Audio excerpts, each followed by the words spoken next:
Welcome. Today I'm going to talk about holistic development and operations environments. And it's basically something that I came up when we were developing our internal DevOps tools. As not holistic DevOps, but a wider view of all the parts. So about myself, I work at DrupalCamp and in the Wundercare, our hosting and maintenance team. We also are responsible for internal development, developing our tools and processes and that kind of stuff. So that's why this kind of close to my heart, push forward better development practices and better development tools and empowering developers to make their work better, enjoy what they do. So as I said, the terms, a holistic approach is something that monitors the system as a whole, not as a separate parts from each other, but the whole system, that it works and generates more value than just the parts put together. Just like a clockwork, where you have various parts working together in a harmony, and it can tell you the time. You cannot expect to just grab a handful of cogwheels and that kind of stuff, throw it in a bucket and expect to see the time from there. So there is some added value in the system that you can observe from the parts. The development, of course, traditionally in DevOps, it's just a coding, product development, but you also need to consider about the business side and also the self-development, how you develop your developers, your workplace, your processes, everything. Same with the operations. It's not just the systems operations, sysadmin stuff, but also the business development, business administration, human resources, and that kind of stuff that comes together. And with the environments, it's not just the local development environments or servers or something like that, but everything, the workplace, the home, everything where we live. And all these come together with different layers and form a system that sometimes it overlaps, it completes other parts, so you don't need to duplicate anything when you recognize those overlaps. And realizing that it's all part of the system, it enables you to focus on the development and best practices and making everything more efficient. Good example is the British cycling team. In 2009, Brits hadn't won any Tour de France for 76 years. And they thought, okay, we need to change this thing. And a guy named Dave Brailsford was assigned as a head coach of the now famous Team Sky. And his idea was to use the marginal gains methodology. So it's basically, if you break everything that's had anything to do with the cycling, improve it with 1%, you get a significant increase.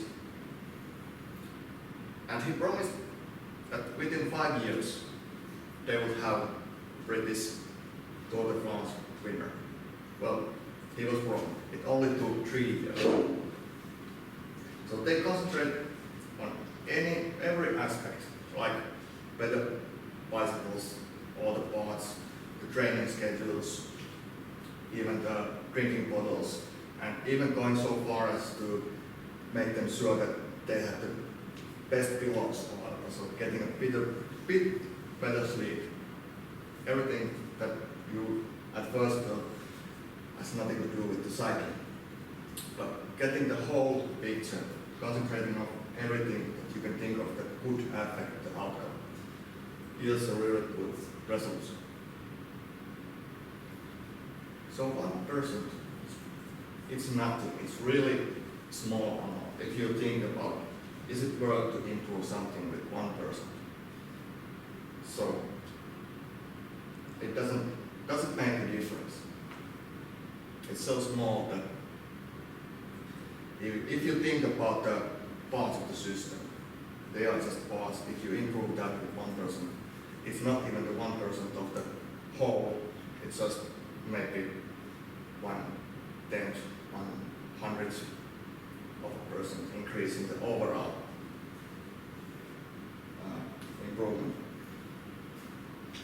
But there is this, well, from investing world, compound interest. If you give something 1% increase, then you repeat it. It gets pretty high, fast. To demonstrate this, I would like to conduct a thought experiment. So let's say that you give me €1. And I promise, okay, I give you €2 right back. No questions asked. There's €2. Or I give you an option of letting me keep that €1 for 1 year. And I give 1% interest per day for the whole year.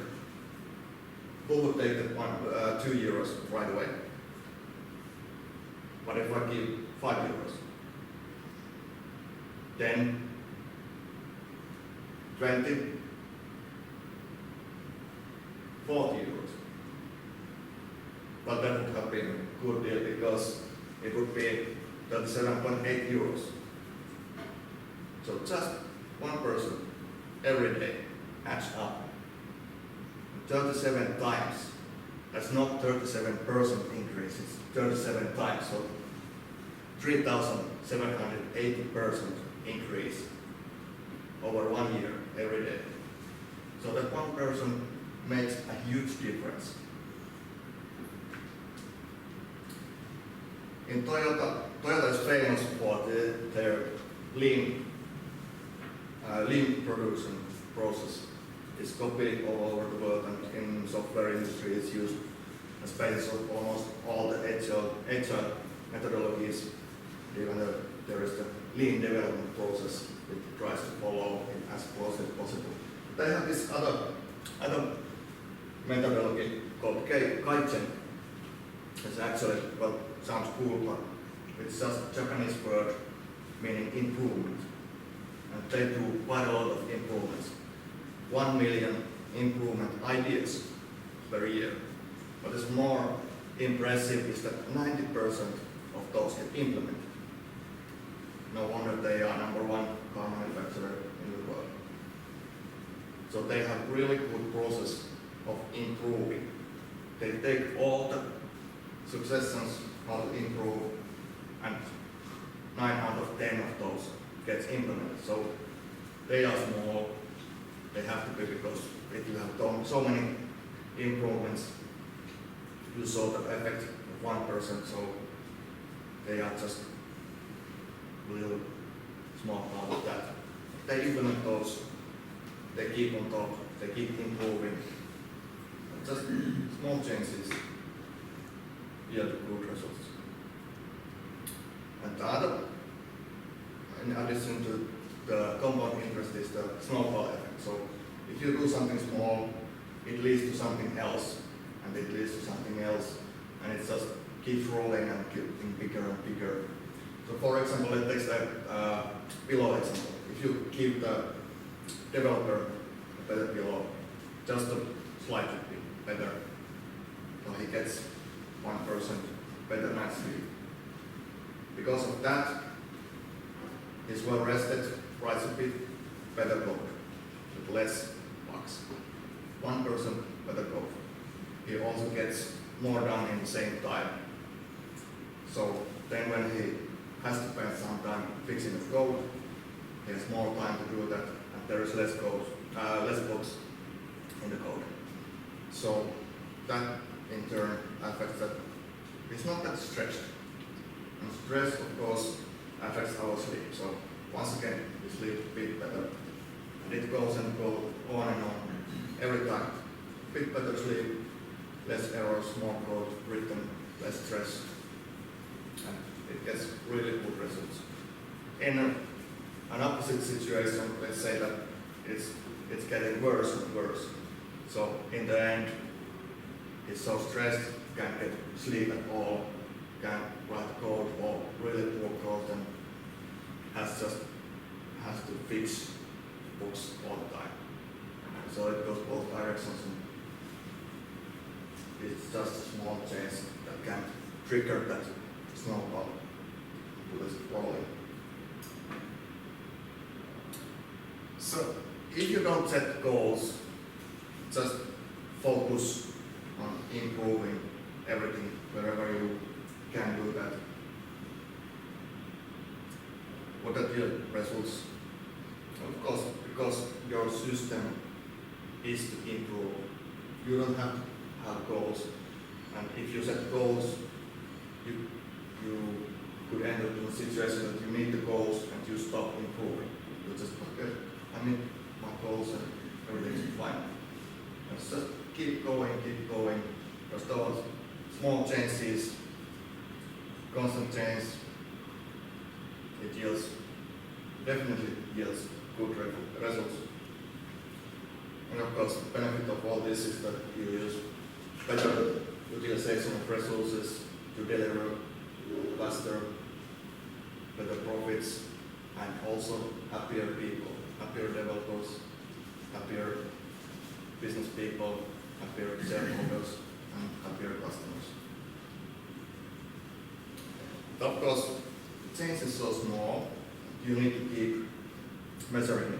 You need to be sure that there is some progress going on. You just cannot do something and expect it to be improvement.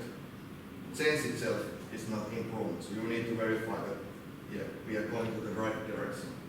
So there needs to be some sort of way of measuring, and when the change is small, you need to have a bigger, longer time span to look into those results. But still you need to keep the feedback loop short, so you know what's going on. You get constant feedback that is it good that we are doing? Is this the right direction? Is it yielding results? And of course you need to ask the successors what we are doing wrong, what could be improved to make it that easy. Well, there are many ways of implementing improvement. I'm not going through those, I'll just mention a couple of those. So integration is really good. When you are thinking system as a whole, there's lots of places to use integrations between systems, between processes, between people. So there's the sales people and technical people, and it's just integration that sometimes they sit together and discuss about technical people tell them what they are doing, what are the cool technologies, and sales people can tell them what are the things that customers want. But bringing these separate parts together somehow yields results and can be improved. And of course, automation, making something boring, something that takes time but nobody wants to do, or just takes time. If you can automate it, cost it more time to do something more meaningful.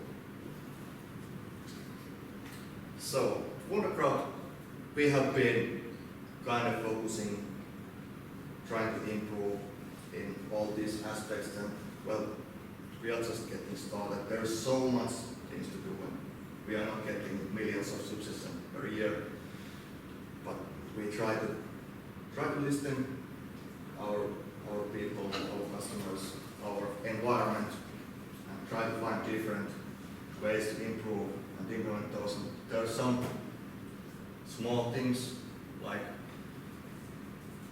marking deployments to monitoring, so we can easily go back and see that okay, there was this deployment down to production that causes some small slowdown for the site. And doing that kind of stuff. Small things that makes a difference. You don't have to go through the Git log to see what happened at that day. You get it directly and automatically there. But for the rest of the session, I would like to go to our biggest kind of thing. It's the local and remote environment management system called Tools. It's kind of huge. And it's all started with the classic problem with software development. You need to have a local environment for the developers.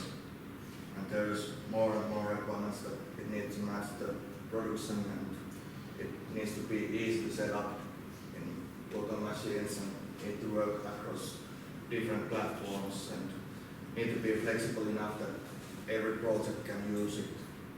So there's lots of small things that can go wrong and lots of things that can be improved. And over time, well, we got the vagrant box set up. We look forward, and of course next step is to handle production and servers with the same tool, because we want production development parity and we want to have same configurations in the local and in the servers. So using Ansible to provision the local environment was a natural step to also use that for the server provision. So it's one to environments overlapping requirements using the same tool for all of those. There is the deployment and building process built in there. I don't know details on those, but the idea, of course, is not to have the Swiss Army knife that you just give it and it's everything there.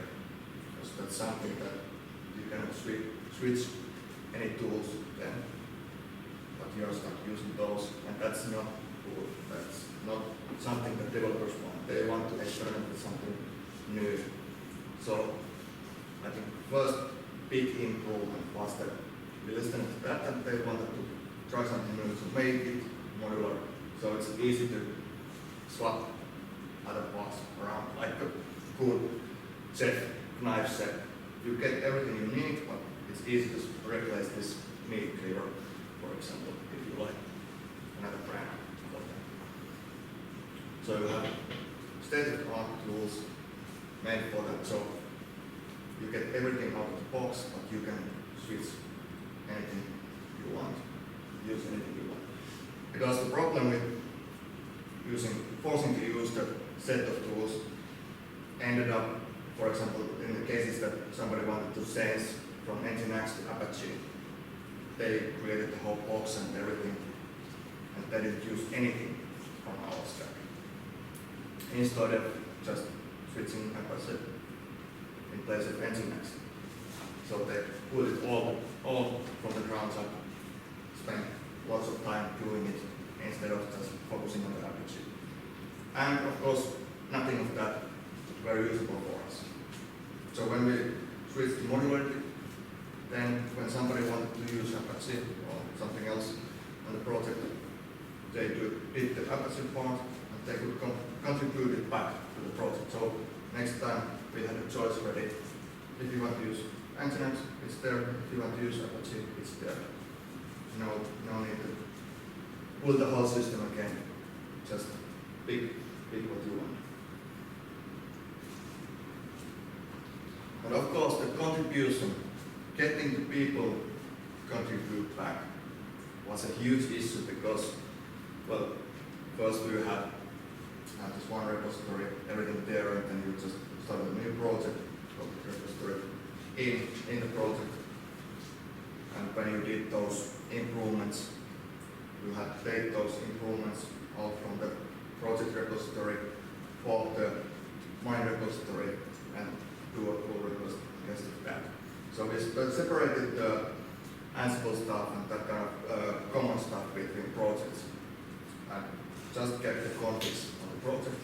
Having the common stuff in another repository made it easy that basically you have a project, you have another repository inside of it that you can do those improvements, fixes, and commit them directly from there. And then, well, through the regular review workflow, it ended up in the master main project, and every project ultimately get all those improvements in place. So this improved our commenters. There was like 2 or 3 core contributors and then a couple of contributors. In addition to those, after this change, we get immediately like 20 contributors, active contributors who contribute some improvements from the project side, bring those small improvements to our tool. We also made our own Git workflow to support this workflow, so that there is this one workflow for the project that also supports the improvement to the tool. And we also have documentation there, so basically there is a certain way of documenting Drupal and certain way of doing Drupal stuff. It's always the same across the project. So same approach with Ansible, we have the documentation. So basically, if you don't do anything special, you already have the documentation there. You don't have to write anything. Or when you do something, you just document those parts. You have a good documentation coverage. And with the testing, basically the same. We have the testing tools there. You get out of the box some like is the site up? Then is the login working? Are you able to create some content types? So you have tests that you can easily extend from there. And also when there are new tests written, it's easy to contribute those back so other projects can use those as a basis. So we like to kind of keep the projects also improving our tools, bringing those small changes back to our tools.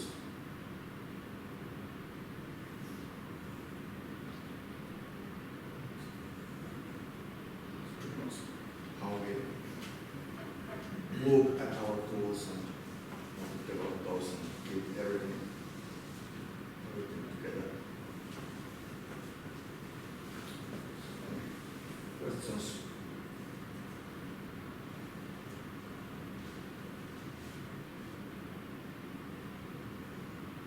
No.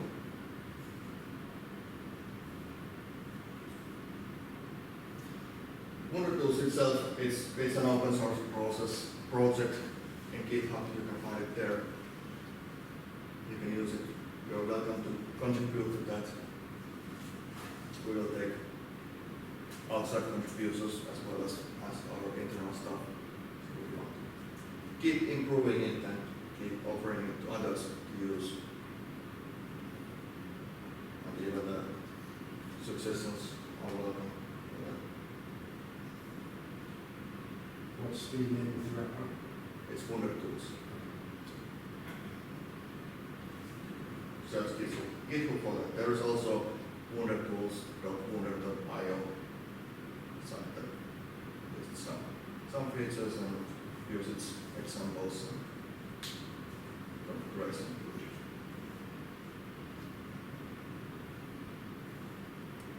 Also, one question you said about the first British person to win the Tour de France was maybe like 76 years ago, but actually it was the first time they won it was this recent time. Yeah. So, Yes. before that, They haven't won. not at all. But that's how long the Tour de France has been Yeah. held. There was no, well, it wasn't British, but the Superman guy in the Olympics. That's something that you need to do when your process is so defined, everything is the same line, so you need to really think out of the box and try something completely different. Yeah, things Going like Superman in the downslope, go over everyone else.